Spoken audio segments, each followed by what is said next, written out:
Hi hello ನಮಸ್ತೆ, ನಾನು ರಾಜು. ಅಷ್ಟೇ ನೀವು ನೋಡ್ತಿದ್ದೀರಾ centre point Kannada YouTube channel. 2028ರ ಸಾರ್ವತ್ರಿಕ ಚುನಾವಣೆಗೆ ಇದೀಗ ಜೆಡಿಎಸ್ ಮತ್ತು ಬಿಜೆಪಿ ಒಂದು ದೊಡ್ಡದಂತ ಪ್ಲಾನ್ ಹಾಕೊಂಡಿದೆ. ಗ್ಯಾರಂಟಿಗಳ ಮೂಲಕ ಯಶಸ್ವಿ ಸರ್ಕಾರವನ್ನ ಮಾಡ್ತಾ ಇರುವಂತಹ ಕಾಂಗ್ರೆಸ್ ಅನ್ನು ಮಣಿಸಬೇಕಂದ್ರೆ ಅದು ಬಿಜೆಪಿಯಿಂದ ಸಾಧ್ಯವಿಲ್ಲ ಎನ್ನುವುದು ಇದೀಗ ಬಿಜೆಪಿ ಕೂಡ ಮನವರಿಕೆಯಾಗಿದೆ. ಮತ್ತು ಜೆಡಿಎಸ್ ಜೊತೆ ಮೈತ್ರಿಯನ್ನು ಮಾಡಿಕೊಂಡು 2028 ಚುನಾವಣೆಯನ್ನ ಮುನ್ನಡೆಸಬೇಕು ಎನ್ನುವ ಪ್ಲಾನ್ ಕೂಡ ಇದೀಗ ಜೆಡಿಎಸ್ ಮತ್ತು ಬಿಜೆಪಿಯ ಹೈಕಮಾಂಡ್ ಅಂದ್ರೆ ದೊಡ್ಡ ದೊಡ್ಡ ನಾಯಕರು ಕೂಡ ತೀರ್ಮಾನಕ್ಕೆ ಬಂದಿದ್ದಾರೆ. ಅದರ ಮತ್ತೊಂದು ಹಂತವಾಗಿ ಇದೀಗ ಜೆಡಿಎಸ್ ದೊಡ್ಡದಾದ ಪ್ಲಾನ್ ಹಾಕೊಂಡಿದೆ. ಕುಮಾರಸ್ವಾಮಿ ಅವರು ಕೂಡ ಕೆಲ ದಿನಗಳ ಹಿಂದೆ ಇಲ್ಲ ಸೀಟು ಹಂಚಿಕೆ ವಿಚಾರ ಏನಾದರೂ ಏನೇ ಆಗಲಿ ಅದು ಹೈಕಮಾಂಡ್ ತೀರ್ಮಾನ ಮಾಡುತ್ತೆ, ಅದು ಬಿಜೆಪಿ ವರಿಷ್ಠರು ತೀರ್ಮಾನ ಮಾಡ್ತಾರೆ ಎನ್ನುವಂತ ಶಾಕಿಂಗ್ ಹೇಳಿಕೆಯನ್ನು ಕೊಟ್ಟಿದ್ರು. ಹಾಗಾದ್ರೆ 2028ರಲ್ಲಿ ಬಿಜೆಪಿ ಮತ್ತು ಜೆಡಿಎಸ್ ಮೈತ್ರಿಕೂಟ ಅಧಿಕಾರಕ್ಕೆ ಬಂದರೆ ಮೊದಲ ಅವಧಿಗೆ ಯಾರು ಮುಖ್ಯಮಂತ್ರಿ ಆಗ್ತಾರೆ, ಅಂದ್ರೆ 2.5 ವರ್ಷಗಳ ಮೊದಲ ಅವಧಿಗೆ ಯಾರು ಮುಖ್ಯಮಂತ್ರಿ ಆಗ್ತಾರೆ, ಕುಮಾರಸ್ವಾಮಿ ಮೊದಲ ಮುಖ್ಯಮಂತ್ರಿ ಆಗ್ತಾರೆ ಅಥವಾ ಮೊದಲು ವಿಜಯೇಂದ್ರ ಮುಖ್ಯಮಂತ್ರಿ ಆಗ್ತಾರೆ, ಇವೆಲ್ಲವನ್ನ ನೋಡೋಣ. ಅದಕ್ಕಿಂತ ಮೊದಲು ಇಲ್ಲೇ ತನಕ ನಮ್ಮ ಚಾನೆಲ್ನ ಸಬ್ಸ್ಕ್ರೈಬ್ ಮಾಡಿಲ್ಲ ಅಂದ್ರೆ ಈಗಲೇ ಸಬ್ಸ್ಕ್ರೈಬ್ ಮಾಡಿ, ಜೊತೆಗೆ ಕಾಮೆಂಟ್ಗಳ ಮುಖಾಂತರ ತಮ್ಮ ಅಭಿಪ್ರಾಯವನ್ನ ತಿಳಿಸಬಹುದು. ಎಸ್ ವೀಕ್ಷಕರೇ, 2028ರ ವೇಳೆಗೆ ಏನಾದರೂ ಬಿಜೆಪಿ ಜೆಡಿಎಸ್ ಮೈತ್ರಿಕೂಟ ಗೆಲ್ಲೇಬೇಕಂದ್ರೆ ಮೊದಲನೇದಾಗಿ ಎರಡೂ ಪಕ್ಷಗಳು ಒಗ್ಗಟ್ಟಾಗಿ ಪಕ್ಷವನ್ನ ಅದು ಚುನಾವಣೆ ಎದುರಿಸಬೇಕಾಗುತ್ತೆ. ಉತ್ತರ ಕರ್ನಾಟಕ, ಕರಾವಳಿ ಕರ್ನಾಟಕ ಮತ್ತು ಹೈದರಾಬಾದ್ ಕರ್ನಾಟಕದಲ್ಲಿ ಬಿಜೆಪಿ ಸ್ಟ್ರಾಂಗ್ ಇದ್ರೆ, ಮೈಸೂರು ಕರ್ನಾಟಕ, ಮಂಡ್ಯ, ಮೈಸೂರು, ತುಮಕೂರು ಹೀಗೆ ಆ ಭಾಗದಲ್ಲಿ ಜೆಡಿಎಸ್ ತನ್ನ ಸಾರ್ವಭೌಮತೆಯನ್ನು ಮೆರೆದು ಸರಿಸುಮಾರು 50ರಿಂದ 60 ಸೀಟನ್ನು ಗೆಲ್ಲೇಬೇಕಾಗುತ್ತೆ. ಹಾಗಂದ್ರೆ ಮಾತ್ರ ಈಗಿರುವ ಗ್ಯಾರಂಟಿ ಸರ್ಕಾರವನ್ನು ಮಣಿಸಬಹುದು ಮತ್ತು ಬಿಜೆಪಿ ಜೆಡಿಎಸ್ ಮೈತ್ರಿಕೂಟ ಗೆಲ್ಲಬಹುದು ಎನ್ನುವ ಕಾರಣಕ್ಕಾಗಿ ಇದೀಗ ಜೆಡಿಎಸ್ನ ಸಂಸದರು ಅಥವಾ ಕೇಂದ್ರ ಮಂತ್ರಿಗಳಾಗಿರುವಂತಹ ಕುಮಾರಸ್ವಾಮಿ ಅವರು ದೊಡ್ಡದಂತ ಸ್ಟೇಟ್ಮೆಂಟ್ ಕೂಡ ಕೊಟ್ಟಿದ್ದಾರೆ. ಅದರ ಒಂದು ಹಂತವನ್ನು ಗಮನಿಸೋದಾದ್ರೆ ಅವರು ಹೇಳಿಕೆ ಕೊಟ್ಟಿದ್ದಷ್ಟು ನಮಗೆ ಸರಿಸುಮಾರು 90 ಸೀಟನ್ನ ಕೊಡುವಂತ ಭರವಸೆ ಕೂಡ ನಮಗೆ ಹೈಕಮಾಂಡ್ ಕೊಟ್ಟಿದೆ. ಯಾಕಂದ್ರೆ ಹೈಕಮಾಂಡ್ ಜೊತೆ ನಾನು ನೇರವಾದ ಸಂಪರ್ಕದಲ್ಲಿದ್ದೇನೆ ಮತ್ತು ಸೀಟು ಹಂಚಿಕೆ ವಿಚಾರವನ್ನ, ಈ ಮೈತ್ರಿಯ ವಿಚಾರವಾಗಿ ಸೀಟು ಹಂಚಿಕೆ ವಿಚಾರವನ್ನು ಹೈಕಮಾಂಡ್ ತೀರ್ಮಾನ ಮಾಡುತ್ತೆ, ಅದು ಬಿಜೆಪಿ ವರಿಷ್ಠರು ತೀರ್ಮಾನ ಮಾಡ್ತಾರೆ. ನಮ್ಗೆ ಯಾವ ಸ್ಟೇಟ್ ಲೀಡರ್ಸ್ ಕೂಡ ಲೆಕ್ಕಕ್ಕಿಲ್ಲ ಎನ್ನುವಂತ ಪರೋಕ್ಷ ಟಾಂಗ್ ಅನ್ನು ಕೂಡ ಸ್ಟೇಟ್ ಬಿಜೆಪಿ ಅವರಿಗೆ ಕೊಟ್ಟಿದ್ದಾರೆ.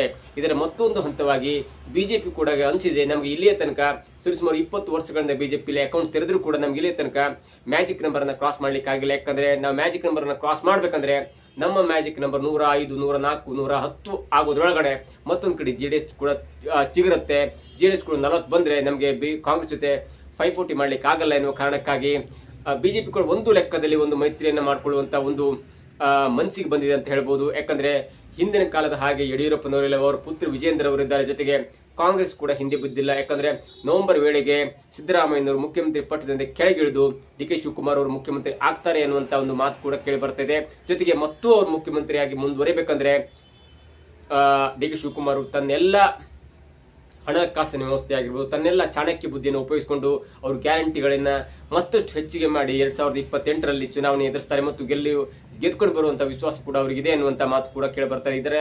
ಇದರೆಲ್ಲ ಹಿನ್ನೆಲೆಯಲ್ಲಿ ಇದೀಗ ಕುಮಾರಸ್ವಾಮಿ ಅವರು ತನ್ನ ಮಗನಾದಂತಹ ನಿಖಿಲ್ ಕುಮಾರಸ್ವಾಮಿ ಅವರಿಗೆ ಜೆಡಿಎಸ್ನ ಸಾರಥ್ಯವನ್ನು ಕೊಟ್ಟುಕೊಂಡು ಇದೀಗ ಇಡೀ ರಾಜ್ಯವನ್ನ ತಿರುಗಾಡುವಂತ ಅಥವಾ ಸುತ್ತಾಡುವಂತ ಒಂದು ಜವಾಬ್ದಾರಿನ ಕೊಟ್ಟಿದ್ದಾರೆ. ಹಾಗಾಗಿ ನಿಖಿಲ್ ಕುಮಾರಸ್ವಾಮಿ ಅವರು ಕೂಡ ಇದೀಗ ಮೈಸೂರು, ಮಂಡ್ಯ, ತುಮಕೂರು ಕಡೆ ತನ್ನ ಪ್ರಯಾಣವನ್ನು ಬೆಳೆಸಿಕೊಂಡು ಸ್ವಲ್ಪ ಭಾಷಣದ ಮುಖಾಂತರ ಜನರನ್ನ ಸೆಳೆಯುವಂತ ಮತ್ತು ಜೆಡಿಎಸ್ ಕಾರ್ಯಕರ್ತರನ್ನ ಒಗ್ಗಟ್ಟಿನಿಂದ ಅಥವಾ ಒಗ್ಗಟ್ಟು ಮಾಡುವಂತ ದೃಷ್ಟಿಯಲ್ಲಿ ಅವರು ಕೂಡ ಕೆಲಸ ಮಾಡ್ತಿದ್ದಾರೆ. ಜೊತೆಗೆ ಇನ್ನು ಬಿಜೆಪಿ ಹಂತಕ್ಕೆ ಬರೋದಾದ್ರೆ ಬಿಜೆಪಿಯಲ್ಲಿ ರಾಜ್ಯಾಧ್ಯಕ್ಷರಾಗಿ ವಿಜೇಂದ್ರ ಅವರು ಮುನ್ನೂರಿರುವಂತ ಎಲ್ಲ ಲಕ್ಷಣಗಳು ಕಂಡು ಬರ್ತಾ ಇದೆ. ಯಾಕಂದ್ರೆ ಅವರಿಗೆ ಈಗ ಸದ್ಯಕ್ಕೆ ಪರ್ಯಾಯವಾಗಿ ವಿ ಸೋಮಣ್ಣನವರನ್ನ ಅಧ್ಯಕ್ಷರಾಗಿ ಮಾಡ್ತಾರೆ ಅನ್ನುವಂತ ಮಾತು ಕೂಡ ಕೇಳಿ ಬರ್ತಾ ಇತ್ತು. ಆದ್ರೆ ಆ ವಿ ಸೋಮಣ್ಣನವರ ಮಾಡ್ಲಿಕ್ಕೆ ಪರೋಕ್ಷವಾಗಿ ಕುಮಾರಸ್ವಾಮಿ ಅವರ ವಿರೋಧ ಇದೆ ಅನ್ನೋದು ಕೂಡ ಇದೀಗ ಸದ್ಯಕ್ಕೆ ತಿಳಿದು ಬರ್ತದೆ. ಯಾಕಂದ್ರೆ ಒಂದು ವೇಳೆ ಏನಾದ್ರೂ ಆಗಿ ಜೆಡಿಎಸ್ ಮತ್ತು ಬಿಜೆಪಿಯ ಮೈತ್ರಿಕೂಟ 2028ರಲ್ಲಿ ಅಧಿಕಾರಕ್ಕೆ ಬಂದ್ರೆ ಸೋಮಣ್ಣನವರು ತಾನೇ ಮುಖ್ಯಮಂತ್ರಿ ಆಗ್ಬೇಕು ಅನ್ನುವಂತ ಹಠ ಬೀಳ್ತಾರೆ ಮತ್ತು ಅವರು ಹಿರಿಯ ನಾಯಕರು ಆಗಿರ್ತಾರೆ. ಹಾಗಾಗಿ ಅದು ಒಂದು ಕಡೆ ಕುಮಾರಸ್ವಾಮಿ ಅವರಿಗೆ ಹಿನ್ನಡೆಯಾಗುತ್ತೆ. ಹಾಗಾಗಿ ಈಗಲೇ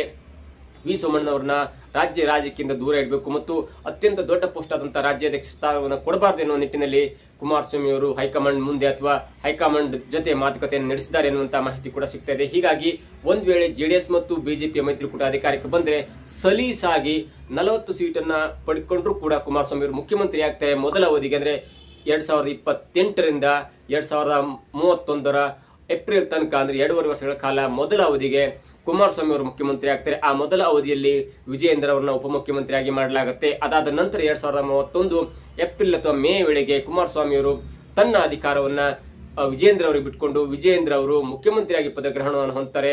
ಅದಾದ ನಂತರ ಜೆಡಿಎಸ್ ಕಡೆಯಿಂದ ನಿಖಿಲ್ ಕುಮಾರಸ್ವಾಮಿ ಅವರು ಉಪಮುಖ್ಯಮಂತ್ರಿ ಆಗುವಂತ ಎಲ್ಲಾ ಲಕ್ಷಣಗಳು ಕೂಡ ಇದೀಗ ಕುಮಾರಸ್ವಾಮಿ ಅವರ ಲೆಕ್ಕಕ್ಕಿದೆ. ಹಾಗಾಗಿ ಜೆಡಿಎಸ್ ಮತ್ತು ಬಿಜೆಪಿಯ ಮೈತ್ರಿಕೂಟ ಈಗಾಗಲೇ ದೊಡ್ಡ ತಯಾರಿಯನ್ನು ಮಾಡಿಕೊಂಡಿದೆ.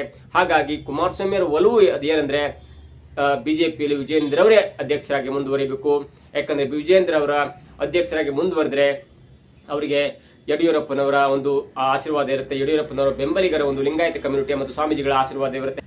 ಒಂದು ವೇಳೆ ಜೆಡಿಎಸ್ ಮತ್ತು ಬಿಜೆಪಿ ಮೈತ್ರಿಕೂಟ ಅಧಿಕಾರವನ್ನು ಹಿಡಿಬೇಕಂದ್ರೆ ಬಿಜೆಪಿ ಕಡೆಯಿಂದ ವಿಜಯೇಂದ್ರ ಅವರು ರಾಜ್ಯಾಧ್ಯಕ್ಷರಾಗಿ ಆಯ್ಕೆ ಆಗಬೇಕು ಮತ್ತು ಅವರು ಮುಂದುವರಿಬೇಕು. ಮತ್ತೊಂದು ಕಡೆ ಕೇಂದ್ರ ರಾಜಕಾರಣದಿಂದ ರಿಸೈನ್ ಮಾಡಿ ಅಥವಾ ಅವರಿಗೆ ಸ್ವನಿವೃತ್ತಿಯನ್ನು ಪಡೆದುಕೊಂಡು ರಾಜ್ಯ ರಾಜಕಾರಣಕ್ಕೆ ಬಂದು 2027-28ರ ಮೊದಲ ಅವಧಿಯಲ್ಲಿ ಚುನಾವಣೆಯನ್ನು ಎದುರಿಸಿಕೊಂಡು ತಾವು ರಾಜ್ಯ ಪ್ರವಾಸ ಮಾಡಿ ಬಿಜೆಪಿ ಮತ್ತು ಜೆಡಿಎಸ್ ಮೈತ್ರಿಕೂಟವನ್ನು ಅಧಿಕಾರಕ್ಕೆ ತರಲೇಬೇಕೆನ್ನುವಂತ ಹಠವನ್ನ ಆತ್ಮವಿಶ್ವಾಸವನ್ನ ಹೈಕಮಾಂಡ್ ಮುಂದೆ ಇಟ್ಟಿದ್ದಾರೆ ಅನ್ನುವಂತ ಮಾತು ಕೂಡ ಕೇಳಿಬರುತ್ತೆ. ಯಾಕಂದ್ರೆ 2028ರ ವೇಳೆಗೆ ಜೆಡಿಎಸ್ ಮತ್ತು ಬಿಜೆಪಿ ಬಹುಮತದಿಂದ ಅಧಿಕಾರಕ್ಕೆ ಬಂದ್ರೆ ಅದು 2029ಕ್ಕೆ ಕೇಂದ್ರದಲ್ಲಿ ನಡೀತಿರುವಂತ ಲೋಕಸಭಾ ಚುನಾವಣೆ ಕೂಡ ದೊಡ್ಡದಾದಂತ ಬೂಸ್ಟಪ್ ಸಿಗುತ್ತೆ. ಹಾಗಾಗಿ 2028ರಲ್ಲಿ ಕರ್ನಾಟಕದಲ್ಲಿ ನಡೆಯುವಂತಹ ಒಂದು ಚುನಾವಣೆ ಇದೆಯಲ್ಲ ಅದು ಕೇಂದ್ರಕ್ಕೆ ಮತ್ತು ಮೋದಿಗೆ ಮತ್ತು ಇಡೀ ಬಿಜೆಪಿಗೆ ದೊಡ್ಡ ಬೂಸ್ಟಪ್ ಅನ್ನು ಕೊಡುವಂತ ಸಾಧ್ಯತೆ ಇದೆ. ಹಾಗಾಗಿ ಇಲ್ಲಿಂದಲೇ ನಾವು ಮೈತ್ರಿಯನ್ನು ಮುರಿದುಕೊಂಡ್ರೆ ಅದು ಬೇರೆ ಬೇರೆ ಪಕ್ಷಗಳಿಗೆ, ಬೇರೆ ಬೇರೆ ರಾಷ್ಟ್ರದ ಪಕ್ಷಗಳಿಗೆ ಒಂದು ಕೆಟ್ಟ ಸಂದೇಶವನ್ನು ಹೋಗುತ್ತೆ ಅನ್ನೋ ದೃಷ್ಟಿಯಲ್ಲಿ ಬಿಜೆಪಿ ಹೈಕಮಾಂಡ್ ಕೂಡ ಕುಮಾರಸ್ವಾಮಿ ಹೇಳಿದಂತೆ ಕೇಳುವಂತ ಎಲ್ಲ ಲಕ್ಷಣಗಳು ಕೂಡ ಕೇಳಿ ಬರ್ತಾ ಇದೆ. ಹಾಗಾಗಿ 2028ರ ವೇಳೆಗೆ ಕಾಂಗ್ರೆಸ್ ಅನ್ನ ಸೋಲಿಸಬೇಕು ಅಂದ್ರೆ ಬಿಜೆಪಿ ಹತ್ತಿರ ಒಂದು ದೊಡ್ಡದಾದ ಪ್ಲಾನ್ ಇದೆ. ಅದೇನೆಂದ್ರೆ ಈಗಾಗಲೇ 5 ಗ್ಯಾರಂಟಿಗಳ ಮುಖಾಂತರ ಜನರ ಮನವನ್ನ ಗೆದ್ದಿರುವಂತ ಕಾಂಗ್ರೆಸ್ ಗ್ಯಾರಂಟಿಗಿಂತ ಜಾಸ್ತಿ ಹಣವನ್ನ ಅಂದ್ರೆ ಗೃಹಜ್ಯೋತಿ ಆಗಿರ್ಬೋದು ಅಥವಾ ಭಾಗ್ಯಲಕ್ಷ್ಮಿ ಆಗಿರ್ಬೋದು, ಗೃಹಲಕ್ಷ್ಮಿ ಹಣವಾಗಿ 2,000 ರೂಪಾಯಿ ಕೊಡ್ತಾ ಇದ್ದಾರೆ. ಅದು 2,500 ಕೊಡುವಂತ ಸಾಧ್ಯತೆ ಕೂಡ ಬಿಜೆಪಿಗಿದೆ. ಒಂದು ವೇಳೆ ಗ್ಯಾರಂಟಿಗಳನ್ನ ನೀವು ಅನೌನ್ಸ್ ಮಾಡಲೇ ಇಲ್ಲ ಅಂದ್ರೆ ಮತ್ತೆ ಕಾಂಗ್ರೆಸ್ ತನ್ನ ಅಧಿಕಾರವನ್ನು ಹಿಡಿಯುವುದರಲ್ಲಿ ಯಾವುದೇ ಸಂಶಯವಿಲ್ಲ. ನೋಡಿ, ಇಲ್ಲಿ ಆದಂತ ಒಂದು ಗ್ಯಾರಂಟಿಗಳನ್ನ ಮಹಾರಾಷ್ಟ್ರದಲ್ಲೂ ಕೂಡ ಬಿಜೆಪಿ ಗ್ಯಾರಂಟಿಗಳನ್ನ ಇಲ್ಲಿ ದೂರ್ತಾ ಇತ್ತು. ಆದ್ರೆ ಗ್ಯಾರಂಟಿ ಯೋಜನೆಗಳನ್ನ ಮಹಾರಾಷ್ಟ್ರದಲ್ಲಿ ಕೊಟ್ಟು ಮಹಾರಾಷ್ಟ್ರದಲ್ಲಿ ದೊಡ್ಡದಂತ ಬಹುಮತ ಕೂಡ ಬಿಜೆಪಿ ಬಂದಿತ್ತು. ಅದೇ ಲೆಕ್ಕಾಚಾರವಾಗಿ ಕಾಂಗ್ರೆಸ್ ಅನ್ನ ಮಣಿಸಲೇಬೇಕೆನ್ನುವಂತ ಹಠ ತೊಟ್ಟಿದ್ರೆ ಬಿಜೆಪಿ ಕರ್ನಾಟಕದಲ್ಲೂ ಕೂಡ ಗ್ಯಾರಂಟಿ ಯೋಜನೆಯನ್ನ ಘೋಷಣೆ ಮಾಡಿ ಕಾಂಗ್ರೆಸ್ನ ಹಣ ಎಷ್ಟಿದೆಯಲ್ಲ 2,000 ರೂಪಾಯಿ ಕಾಂಗ್ರೆಸ್ ಕೊಡ್ತಾ ಇದ್ರೆ ಅದರಿಂದ 2,500 ರೂಪಾಯಿಯನ್ನ ಬಿಜೆಪಿ ಕೊಡಲೇಬೇಕಾಗುತ್ತೆ. ಹಾಗೆಂದ ಮಾತ್ರ ಜನರು ಕಾಂಗ್ರೆಸ್ ನಿಂದ ಬಿಜೆಪಿ ಕಡೆ ಮುಖ ಮಾಡುವಂತ ಎಲ್ಲಾ ಲಕ್ಷಣಗಳು ಕೂಡ ಕಂಡು ಬರ್ತದೆ. ಅದೇ ಹೊತ್ತಿಗೆ ಕಾಂಗ್ರೆಸ್ ಕೂಡ ತಾನು ಕೊಡ್ತಾ ಇರುವಂತ ಗೃಹಲಕ್ಷ್ಮಿ ಯೋಜನೆ ಹಣವನ್ನು 2,000ರಿಂದ ಮತ್ತೂ ಜಾಸ್ತಿ ಮಾಡುವಂತ ಸಂಭವ ಇದೆ. ಹಾಗಾಗಿ ಯಾರು ಲೇಟ್ ಆಗಿ ಮ್ಯಾನಿಫೆಸ್ಟೋ ಒಂದು ಪ್ರಣಾಳಿಕೆಯನ್ನು ಬಿಡುಗಡೆ ಮಾಡ್ತಾರಲ್ಲ ಅವರಿಗೆ ಲಾಭವಾಗುವಂತ ಎಲ್ಲಾ ಚಾನ್ಸ್ ಕೂಡ ಇದೆ.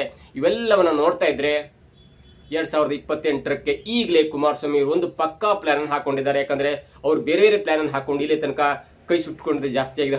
10ರಿಂದ 15 ವರ್ಷಗಳ ಕಾಲ ಜೆಡಿಎಸ್ ಅಧಿಕಾರಕ್ಕೆ ಬರುತ್ತೆ ಎನ್ನುವ ದೃಷ್ಟಿಯಲ್ಲಿ ಎಲ್ಲರೂ ಯೋಚನೆ ಮಾಡ್ತಿದ್ರು ಕೂಡ ಜೆಡಿಎಸ್ ಮಾಡಿದಂತ ಸ್ವಯಂ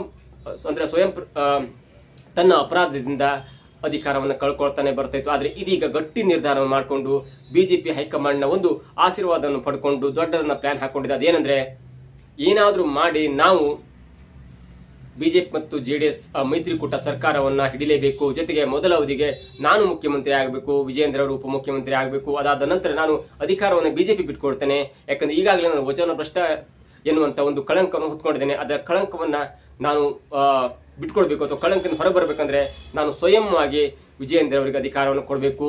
ಅವರ ತಂದೆಯವರಿಗೆ ಮಾಡಿದಂತ ಮೋಸ ಇದೆಯಲ್ಲ ಅದು ಮಗನ ಮುಖಾಂತರ ಆ ಮೋಸವನ್ನ ತೀರಿಸಿಕೊಳ್ಬೇಕು ಅಥವಾ ಅದನ್ನ ಕಳಂಕ ಮುಕ್ತರನ್ನಾಗಿ ಮಾಡ್ಕೊಳ್ಬೇಕು ಅನ್ನೋ ದೃಷ್ಟಿಯಲ್ಲಿ ವಿಜಯೇಂದ್ರ ಅವರಿಗೆ ತಾವೇ ಸ್ವತಃ ಅಧಿಕಾರವನ್ನು ಬಿಟ್ಕೊಡುವಂತ ಚಾನ್ಸಸ್ ಇದೆ. ಅದರ ಜೊತೆಗೆ ತನ್ನ ಮಗನನ್ನ ಮುಂದೆ ತರುವಂತ ದೃಷ್ಟಿಯಲ್ಲಿ ಅದೇ ಟೈಮಲ್ಲಿ ಅಂದ್ರೆ 2031ರ ಟೈಮಲ್ಲಿ ನಿಖಿಲ್ ಕುಮಾರಸ್ವಾಮಿ ಅವರನ್ನ ವಿಜಯೇಂದ್ರ ಅವರ ಮುಖ್ಯಮಂತ್ರಿ ಆಡಳಿತದಲ್ಲಿ ಉಪಮುಖ್ಯಮಂತ್ರಿ ಮಾಡುವಂತ ಅಥವಾ ಬೇಡಿಕೆ ಇಡುವಂತ ಸಾಧ್ಯತೆ ಕೂಡ ಇದೆ. ಹೀಗಾಗಿ ಇವೆಲ್ಲವನ್ನ ನೋಡ್ತಾ ಇದ್ರೆ ಕುಮಾರಸ್ವಾಮಿ ಅವರ ಒಂದು ಪ್ಲಾನ್ ನಲ್ಲಿ ಸ್ಪಷ್ಟತೆ ಇದ್ದಂಗಿದೆ. ಅವ್ರು ನೇರವಾಗಿ ಹೇಳ್ತಾ ಇದ್ರೆ ನನ್ನ ಸೀಟು ಹಂಚಿಕೆ ಏನಿದ್ರು ಕೂಡ ಹೈಕಮಾಂಡ್ ತೀರ್ಮಾನ ಮಾಡುತ್ತೆ ಅನ್ನುವಂತ ಸ್ಫೋಟಕ ಹೇಳಿಕೆಯನ್ನು ನೋಡ್ತಾ ಇದ್ರೆ ಈಗಾಗಲೇ ಬಿಜೆಪಿ ಮತ್ತು ಜೆಡಿಎಸ್ ಒಳಗೊಳಗೆಲ್ಲವನ್ನು ಮಾತಾಡ್ಕೊಂಡಿದೆ ಎನ್ನುವುದು ಕುಮಾರಸ್ವಾಮಿ ಅವರ ಹೇಳಿಕೆಯಿಂದ ತಿಳಿದು ಬರುತ್ತೆ. ಇದಾಗಿತ್ತು ಇವತ್ತಿನ ವಿಶೇಷ. ನೋಡ್ತಾ ಇರಿ centre point Kannada YouTube channel.